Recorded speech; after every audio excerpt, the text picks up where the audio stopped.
नमस्कार मित्रांनो, आज आपण इयत्ता 7वीचे विज्ञान या विषयाचे काही महत्त्वाचे प्रश्न पाहणार आहोत. त्यामध्ये मी तुम्हाला ऑप्शननुसार उत्तर कसे काढायचे व त्यासोबत बाकीच्या ऑप्शनची सुद्धा माहिती सांगणार आहे. तेव्हा हा व्हिडिओ शेवटपर्यंत पहा.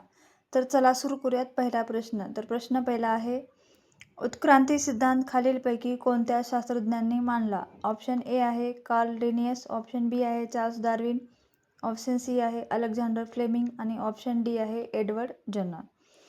तर या ठिकाणी option A Lord Carl Linnaeus यांनी काय केलेलं आहे, तर यांनी द्विनाम पद्धतीचा शोध लावलेला आहे आणि यांना आधुनिक वनस्पतीशास्त्राचे जनकसुद्धा म्हणतात.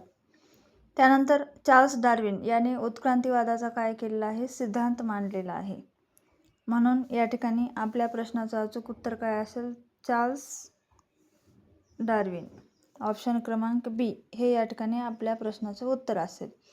मग सी अलेक्झांडर फ्लेमिंग यांनी काय केलेलं आहे, तर पेनिसिलिनचा शोध लावलेला आहे. त्यानंतर एडवर्ड जन्नर यांनी काय केलेलं आहे, देवीची लस शोधून काढलेली आहे. देवीची लस.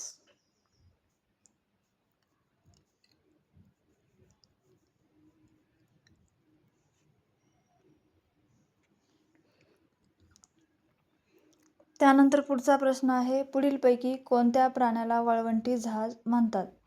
ऑप्शन ए आहे कासव, ऑप्शन बी आहे गाढव, ऑप्शन सी आहे उंट, ऑप्शन डी आहे मेंढी. तर मित्रांनो या ठिकाणी सी उंट हे आपल्या प्रश्नाचं काय असेल, अचूक उत्तर असेल. पण मित्रांनो, तुम्ही कधी विचार केला आहे का की उंट या प्राण्याला वाळवंटी जहाज का म्हणतात?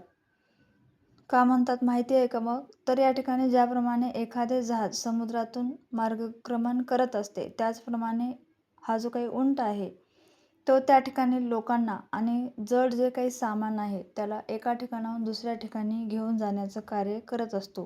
म्हणून उंटाला आपण काय म्हणत असतो, वाळवंटी जहाज म्हणत असतो. आणि उंट हा असा प्राणी आहे की तो खूप दिवस पाण्याशिवाय राहू शकतो. त्यानंतर पुढचा प्रश्न आहे, खोडाच्या 2 पेरामधील अंतराला काय म्हणतात? ऑप्शन ए आहे मुकुल, ऑप्शन बी आहे पेरे, ऑप्शन सी आहे कांडे आणि ऑप्शन डी आहे पानांचे देठ. तर या ठिकाणी मुकुल मग काय आहे, तर खोडाचा जो अग्रभाग आहे त्या अग्रभागाला काय म्हणतो आपण, मुकुल म्हणतो. त्यानंतर याच खोडावर काय येत असतात, पेरे येत असतात. आणि खोडाच्या 2 पेरामधील जो काही अंतर आहे त्याला आपण काय म्हणत असतो, कांडे. म्हणजेच ऑप्शन क्रमांक सी हे या ठिकाणी आपल्या प्रश्नाचं अचूक उत्तर आहे. आणि पानांचे देठ तर तुम्हाला या ठिकाणी माहितीच आहे. त्यानंतर पुढचा प्रश्न आहे, फूल ज्या ठिकाणी देठाला येते तो भाग सपाट, पसरट व फुगीर असतो, त्याला काय म्हणतात या ठिकाणी, असा प्रश्न आहे. तर ऑप्शन ए आहे निदलपुंज, ऑप्शन बी आहे दलपुंज, ऑप्शन सी आहे पुष्पाधार आणि ऑप्शन डी आहे पुमंग. तर या ठिकाणी मित्रांनो, निदलपुंज म्हणजे काय, तर कळी अवस्थेमध्ये आपण पाहतो तेव्हा त्या पाकळ्या कशा दिसतात, आपल्याला हिरव्या रंगाच्या दिसतात. त्याला आपण काय म्हणतो, निदलपुंज. आणि दलपुंज काय कशाला म्हणतात, तर याच्या निदलपुंजच्या पुढची अवस्था या ठिकाणी आपल्याला हा जो काही भाग आहे तो पूर्णपणे पाकळ्यांनी तयार झालेला दिसत असतो, त्याला आपण दलपुंज म्हणतो. आणि या ठिकाणी पुष्पाधार म्हणजे ज्या ठिकाणी देठाला येते तो भाग पसरट, सपाट व फुगीर असतो, तो भाग म्हणजे पुष्पाधार. म्हणजेच या ठिकाणी आपल्या प्रश्नाचं अचूक उत्तर काय असेल, ऑप्शन क्रमांक सी पुष्पाधार. त्यानंतर पुमंग कशाला म्हणतात, तर पुमंग हा जो काही पार्ट आहे तो फुलाचा पुल्लिंगी भाग आहे. आणि या पुल्लिंगी भागामध्ये परागकोश आणि व्रत या ठिकाणी असतात. त्यानंतर पुढचा प्रश्न आहे, कोणत्या तापमानाला पाणी प्रसरण पावते त्याला पाण्याचे असंगत वर्तन म्हणतात? ऑप्शन ए आहे 3 अंश सेल्सिअस, ऑप्शन बी आहे 5 अंश सेल्सिअस, ऑप्शन सी आहे 6 अंश सेल्सिअस आणि ऑप्शन डी आहे 4 अंश सेल्सिअस. तर या ठिकाणी आपल्या प्रश्नाचं अचूक उत्तर काय आहे, 4 अंश सेल्सिअस. तर 4 अंश सेल्सिअस तापमानाखाली तापमान गेल्यास पाण्याची घनता कमी होऊ लागते. म्हणजे 4 अंश सेल्सिअस या तापमानाला पाण्याची घनता काय असते, सर्वात जास्त असते. व 4 अंश सेल्सिअस पाण्याचे तापमान कमी केल्यास त्याची घनता कमी होऊन काय होत असते? आकारमान वाढत असते. त्यानंतर या ठिकाणी आपण पुढचा प्रश्न पाहूया. कोणत्या मृदेला मशागतीचा राजा असे म्हणतात? ऑप्शन ए आहे रेताळ मृदा, ऑप्शन बी आहे पोरका मृदा, ऑप्शन सी आहे चिकन मृदा आणि ऑप्शन डी आहे चिनी मृदा. तर या ठिकाणी आपल्याला माहिती आहे की रेताळ मृदा कशी असते? वाळूसारखी दिसत असते, म्हणून या ठिकाणी हिला रेताळ मृदा म्हटलेलं जातं. त्यानंतर पोरका मृदा, चिकन मृदा. या ठिकाणी चिकन मृदा जी आहे ही कशी असते? उपयुक्त असते खूप, त्यामुळे हिला या ठिकाणी काय म्हटलेलं आहे? मशागतीचा राजा म्हटलेला आहे. म्हणून या ठिकाणी आपल्या प्रश्नाचं अचूक उत्तर काय असेल? चिकन मृदा. आणि चिनी मृदा या ठिकाणी तुम्हाला माहिती असेल की चिनी मृदा यापासून वेगवेगळी भांडी बनवली जातात.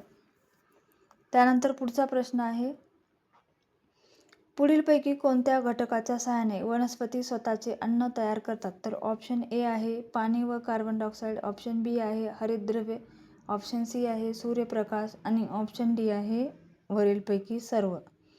तर या ठिकाणी वनस्पतींना स्वतःचे अन्न तयार करण्यासाठी पाणी व कार्बन डायऑक्साईड लागत असते, हरितद्रव्ये लागत असते, सूर्यप्रकाश लागत असतो. म्हणजे या ठिकाणी वरील सर्व घटक या ठिकाणी हे आपल्या प्रश्नाचं अचूक उत्तर आहे. त्याचबरोबर माती हा सुद्धा उपयुक्त घटक आहे. त्यानंतर पुढचा प्रश्न आहे, शिंबावर्गीय वनस्पतीच्या मुळावरील गाठीमध्ये पुढीलपैकी काय असते? तर ऑप्शन ए आहे रायझोबियम, ऑप्शन बी आहे ॲझिटोबॅक्टर, ऑप्शन सी आहे कार्बन डायऑक्साईड आणि ऑप्शन डी आहे क्षार. तर या ठिकाणी आपल्या प्रश्नाचं अचूक उत्तर काय आहे? रायझोबियम हे या ठिकाणी शिंबावर्गीय वनस्पतीच्या मुळावरील गाठीमध्ये दिसून येत असते. त्यानंतर पुढचा प्रश्न आहे,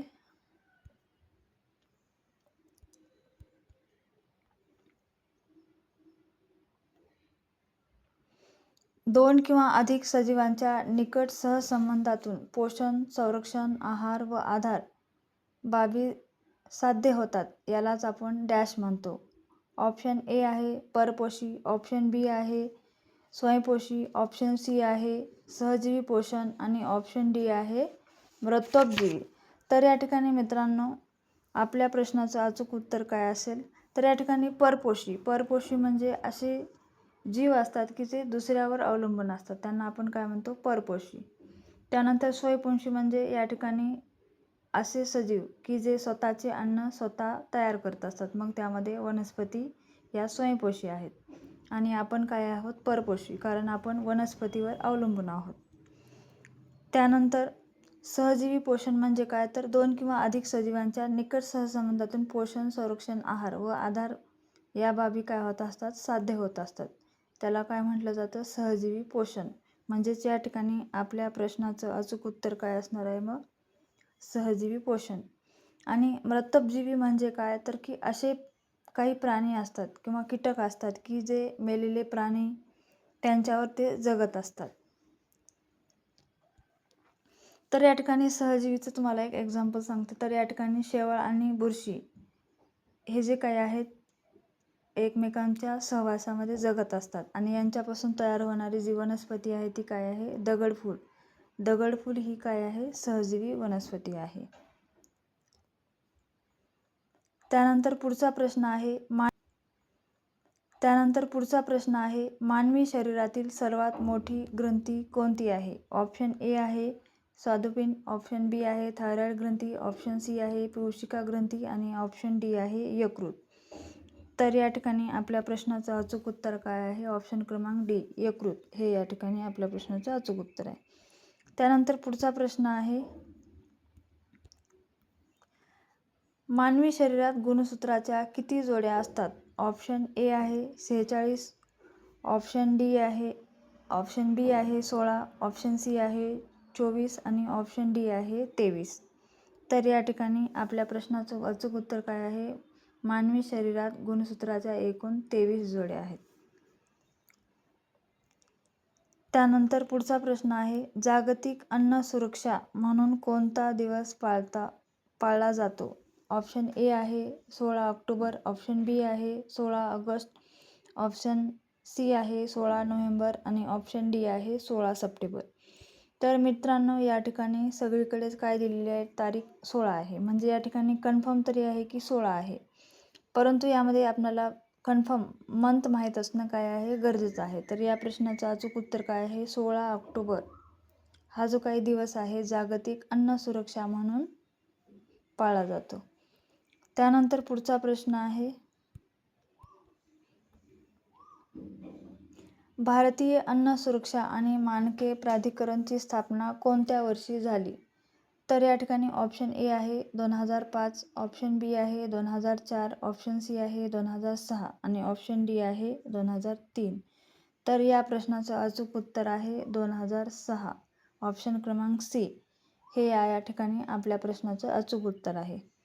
त्यानंतर पुढचा प्रश्न आहे, कोणत्या वर्षी लोकसभेत अन्न भेसळ प्रतिबंधक कायदा संमत झाला? ऑप्शन ए आहे 1976, ऑप्शन बी आहे 1988, ऑप्शन सी आहे 1954, ऑप्शन डी आहे 1995.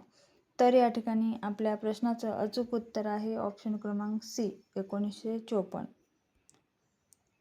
त्यानंतर पुढचा प्रश्न आहे, मीठ हे डॅश आहे. मीठ ऑप्शन ए आहे निर्जलीकरण, ऑप्शन बी आहे पाश्चरीकरण, ऑप्शन सी आहे रासायनिक परिरक्षक आणि ऑप्शन डी आहे नैसर्गिक परिरक्षक. तर या ठिकाणी आपल्या प्रश्नाचं अचूक उत्तर काय असेल, नैसर्गिक परिरक्षक म्हणजेच ऑप्शन क्रमांक डी हे या ठिकाणी आपल्या प्रश्नाचं अचूक उत्तर आहे. त्यानंतर पुढचा प्रश्न आहे, सुनामी हा डॅश भाषेतील शब्द आहे. ऑप्शन ए आहे फारसी, ऑप्शन बी आहे जपानी, ऑप्शन सी आहे संस्कृत आणि ऑप्शन डी आहे हिंदी. तर या ठिकाणी सुनामी हा जो काही शब्द आहे हा कोणता शब्द आहे, जपानी भाषेतील शब्द आहे. त्यानंतर पुढचा प्रश्न आहे, भारत सरकारने राष्ट्रीय पूर आयोगाची स्थापना या साली केली. ऑप्शन ए आहे 1976, ऑप्शन बी आहे 1975, ऑप्शन सी आहे 1974 आणि ऑप्शन डी आहे 1973. तर या ठिकाणी आपल्या प्रश्नाचं अचूक उत्तर काय असेल मग, ऑप्शन क्रमांक ए 1976 हे या ठिकाणी आपल्या प्रश्नाचं अचूक उत्तर असेल. त्यानंतर पुढचा प्रश्न पाहूया आपण,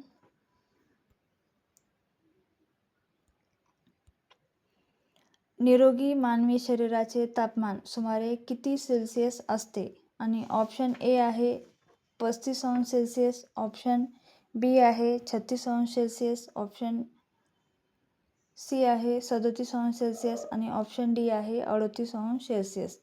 तर या ठिकाणी निरोगी मानवी शरीराचे जे तापमान आहे ते किती असते, 37 अंश सेल्सिअस. म्हणजेच ऑप्शन क्रमांक सी हे या ठिकाणी आपल्या प्रश्नाचं अचूक उत्तर आहे. त्यानंतर प्रश्न पुढचा आहे, राष्ट्रीय पेशी विज्ञान संस्था डॅश येथे आहे. ऑप्शन ए आहे मुंबई, ऑप्शन बी आहे पुणे, ऑप्शन सी आहे नागपूर आणि ऑप्शन डी आहे कोल्हापूर. तर या ठिकाणी आपल्या प्रश्नाचं अचूक उत्तर काय आहे, ऑप्शन क्रमांक बी पुणे या ठिकाणी काय आहे, राष्ट्रीय पेशी विज्ञान संस्था आहे. तर मित्रांनो, या ठिकाणी तुम्हाला जर हा व्हिडिओ आवडला असेल तर व्हिडिओला लाईक करा आणि जास्तीत जास्त विद्यार्थ्यांपर्यंत हा व्हिडिओ पोहोचवा, जेणेकरून याचा फायदा त्यांना होईल. तर भेटूया पुढच्या व्हिडिओमध्ये. धन्यवाद.